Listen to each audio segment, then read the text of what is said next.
जय माता दी, जय माँ बगलामुखी की। मैं पवन व्यास आप आपके सामने फिर एक नई जानकारी लेकर प्रस्तुत हुआ हूँ। भगवान श्री कृष्ण ने गीता जी में कहा है कि मासों में कार्तिक मास हूँ। तो 12 मासों में जो मास है वह कार्तिक मास है। कार्तिक मास के समान पुण्यदायी और कोई मास है ही नहीं, क्योंकि ये बात हम नहीं, भगवान श्री कृष्ण स्वयं अपने मुख से कह रहे हैं। तो कार्तिक मास में सुबह जल्दी उठकर स्नान कर दीपदान करने का जो फल है वह अश्वमेध यज्ञ के पुण्य के फल के बराबर बताया गया है, या उससे भी कहीं अधिक बताया गया है। अब आपको करना क्या है?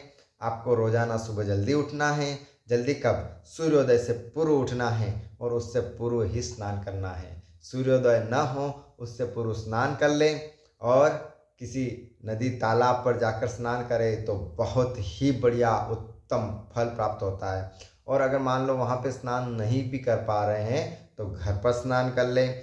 घर पर नहाने का जो जल है उसके अंदर आप गंगा जल मिला लीजिए। गंगा जल मिलाने के बाद उस जल से आप स्नान कर लीजिए और फिर नदी पर जाकर या किसी तालाब पर जाकर आप दीपदान करिए। उस दीपदान को करने से आपको अनंत पुण्य फल की प्राप्ति होगी।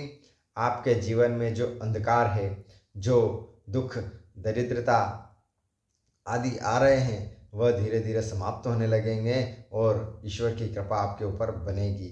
भगवान विष्णु, माता लक्ष्मी की कृपा आपके ऊपर बनेगी और आपके जीवन में प्रकाशमय ऊर्जा का वातावरण होगा। आपके जीवन में सकारात्मक ऊर्जा आएगी और आपका जीवन जो सुख और धनदान से परिपूर्ण होगा, क्योंकि दीपदान का बहुत महत्व बताया गया है कार्तिक मास में। कार्तिक मास में सूर्य अपनी नीच राशि जो होती है तुला राशि में आता है। तो इस पृथ्वी को जो प्रकाश देने वाला है वह सूर्य है और वह अपनी नीच राशि में आता है, तो एक तरह से यह माना जाता है कि वह अपने लिए भी अच्छा नहीं है। तो हम दीपदान करके भगवान सूर्य के प्रकाश को बढ़ाते हैं।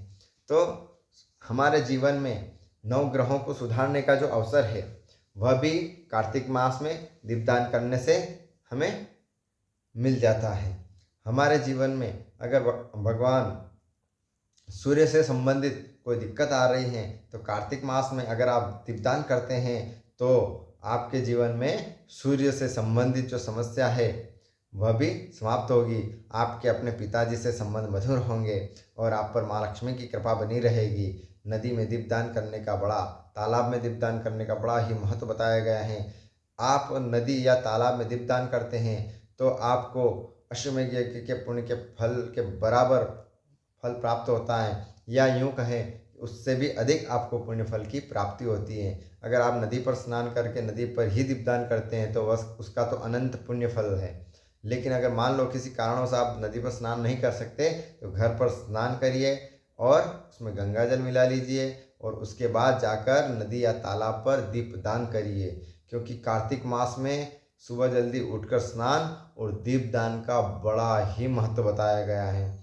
आजकल की तो बहनें कार्तिक स्नान करना ही भूल गई, उनको पता ही नहीं कार्तिक स्नान क्या है। लेकिन पहले के ज़माने में कार्तिक, हमारी जो बहनें थी वह कार्तिक स्नान करती थी। और कब करती थी? 4 से 5 बजे के समथिंग ही गांव में पंडित जी आते थे, सभी बहनों को उठाते थे और कार्तिक स्नान करते थे और सभी बहनें नदी तालाबों पर जाकर कार्तिक स्नान करती थी।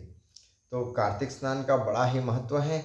आप कार्तिक स्नान करते हैं तो ये मानिए कि आपके जीवन में निश्चित ही भगवती माँ लक्ष्मी जी की कृपा होगी और भगवान विष्णु की कृपा होगी और आपके जीवन में जो अंधियारा है, जो दुख आदि है, वह हमेशा के लिए धीरे धीरे खत्म हो जाएगा।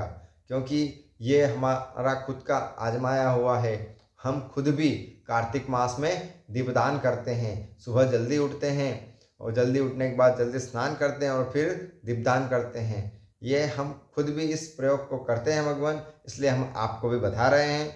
आप इसको भी करिए और अपने जीवन में भी दुख और दरिद्रता को आने मत दीजिए और उसको भगाइए।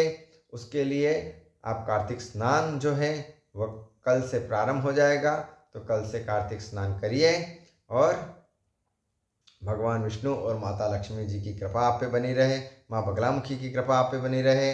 बस इसी के साथ जय माता दी, जय माँ बगलामुखी। हमारी ये वीडियो आपको पसंद आई हो तो हमारे चैनल को लाइक कीजिएगा, सब्सक्राइब कीजिएगा और हमें फेसबुक आदि पर फॉलो कीजिएगा। जय माता दी, जय माँ बगलामुखी की।